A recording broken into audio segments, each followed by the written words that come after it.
श्री राम के नाम से चिढ़ने वाली, बेहद नाम से बौखला जाने वाली और बेहद नफरत करने वाली इस शब्द से ममता बनर्जी जिस तरह से उन्हें चोट लगी और जिस तरह से वो ड्रामे कर रही हैं, क्या ये राजनीति के लिए सही संकेत है और ये राजनीति किस दिशा में जा रही है? ये सब देख पा रहे हैं, समझ पा रहे हैं और जनता भी अब जागरूक हो गई है।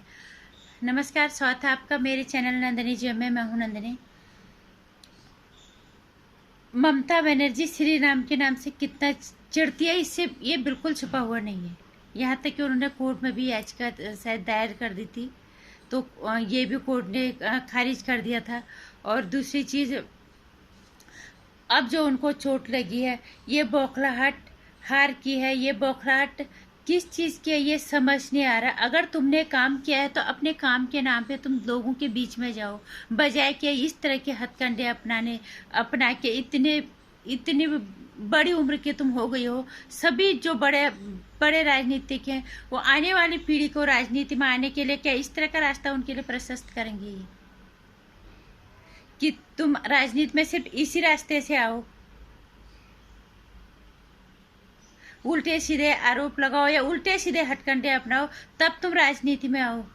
क्या हमारे देश की जनता, हमारे देश के आने वाली पीढ़ी को क्या हमारे आज के नेता यही संदेश देना चाहते हैं? ममता बनर्जी ने जिस तरह का उन्होंने ड्रामा रचा है चोट का, उसमें जबकि चुनाव आयोग ने उसमें साफ बोल दिया कि ये उन पे कोई हमला नहीं हुआ था, उन्हीं की सुरक्षा में ये चूक हुई है, इस सुरक्षा में चूक हुई है, उन पे कोई हमला नहीं हुआ है। ये बेहद शर्मनाक स्थिति में जा रही है आज की राजनीति। और नेताओं ने अगर काम किया है तो काम को लेके क्यों नहीं लोगों के बीच में जा रहे हैं और लोगों के बीच में जाके उनकी समस्याओं को क्यों नहीं सुन रहे, बजाय कि इस तरह के हथकंडे अपना के।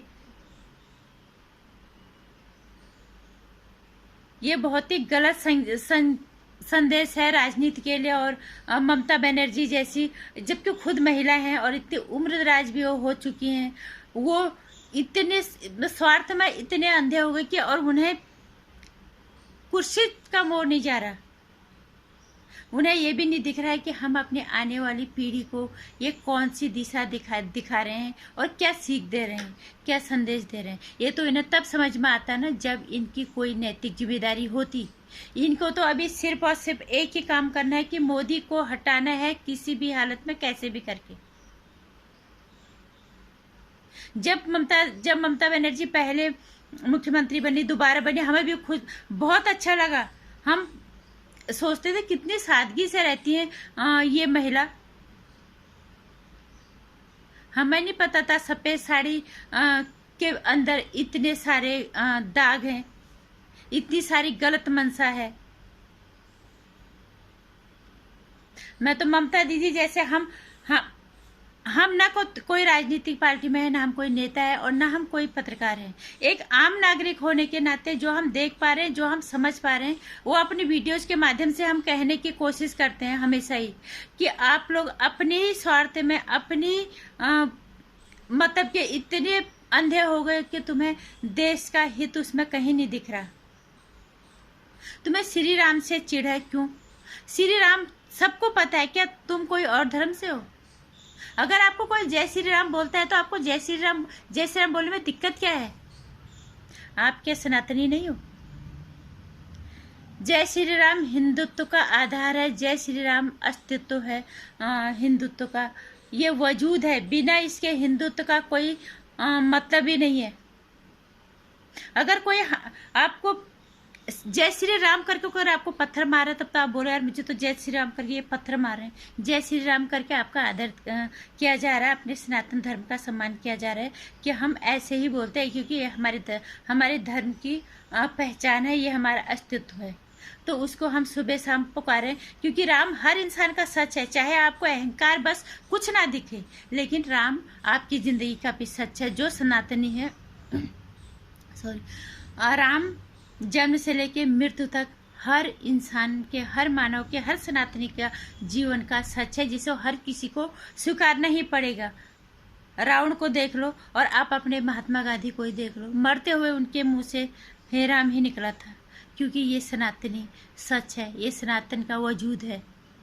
राम के बिना सनातन का कोई अस्तित्व ही नहीं है। और आपको राम के नाम से इतनी चिढ़ क्यों है? और दूसरी चीज, क्या राय, अगर आपने काम किया है तो आप लोगों के बीच में अपने काम को लेके जाओ, अपना काम बताओ लोगों को, लोगों से पूछो क्या कमी रह गई थी, हम दोबारा आएंगे तो इस काम को हम करेंगे, या फिर क्या काम हमने हमने जो किया जो आपको अच्छा लगा, आप लोगों के सामने उसको रखो, सबके सामने फिर ला के रखो उस काम को जो जिसमें जनता आपको बोलती कि आपने ये काम सही किया था।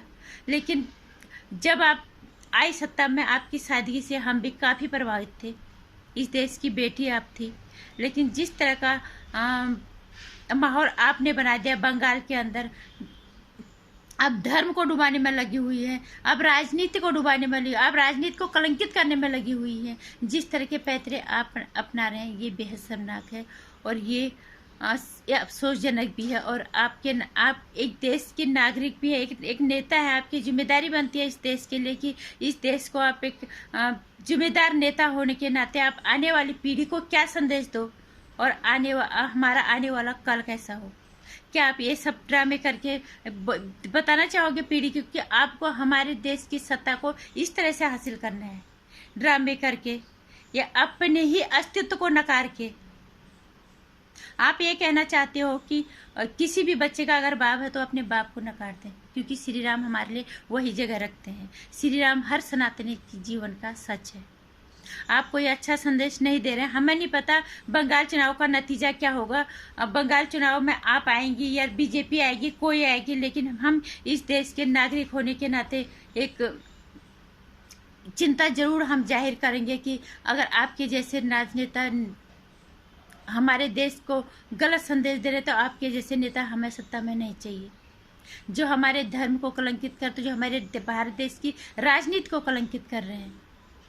वही ममता दीदी जिसे जो पहले आई थी, जिनसे हम प्रभावित थी, वही ममता दीदी आज राजनीति को कलंकित कर रही है। वो हमारे धर्म पे सवाल उठा रही है, वो हमारे सनातन को कलंकित कर रही है और साथ ही साथ अपना नाम भी खराब कर रही है। मैं सभी जितने भी नेता हैं सारे उस सत्ता में या वो बाहर है, उनकी एक जिम्मेदारी बनती है देश के लिए। हमारी आने वाली पीढ़ी अगर कल को सत्ता संभालेगी कि तुम्हें किस तरह से राजनीति माना है, इस तरह से हमारा देश विकास नहीं करेगा, विकासशील ही रहेगा। इसलिए ममता दीदी, हम आपको चोट लगी है उसके लिए संवेदना है, भगवान आपको अतिशीघ्र सही करे, लेकिन इस तरह के ड्रामेबाजी शर्मनाक है।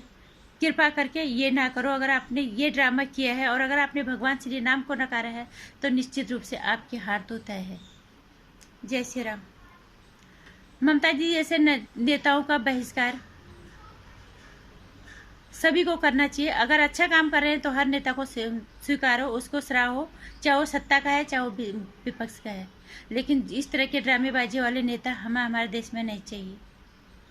इसलिए एक आम नागरिक होने की अपनी जिम्मेदारी को पूर्ण रूप से निभाने की कोशिश करो और मेरी वीडियो को ज़्यादा से ज़्यादा शेयर कर देना और लाइक भी कर देना। आने वाली वीडियो की जानकारी के लिए घंटी आइकन भी प्रेस कर देना।